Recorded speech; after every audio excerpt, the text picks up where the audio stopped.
Bubong ng pamilihang bayan ng Malasiki, Pangasinan, nagmistulang waterfalls nang maranasan ang malakas na ulan. Nakatutok si Jay Torida.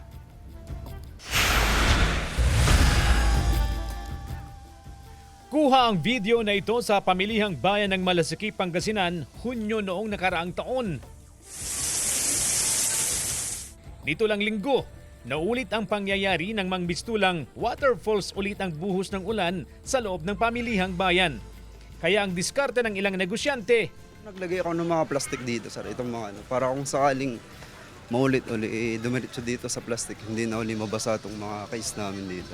matapos ang insidente, inayos at nilinis ng Market Division ang mga sira-sirang bubong. Mahirap din ayusin dahil yung roof niya is iba-iba yung pagkakadesign po na iba-iba yung hugis ng oo.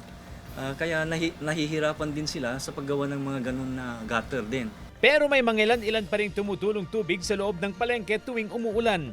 Kaya si Aling Sharon, tinakpan ang kanyang mga paninda. Pag may bumili, masaya lang po yung mga ibang bumibili. Ayaw po nilang nababasa yung paninda. Aminado ang pamunuan ng Market Division na luma na ang bubong ng palengke. Talagang titignan mo kasi maraming tumutulo talaga.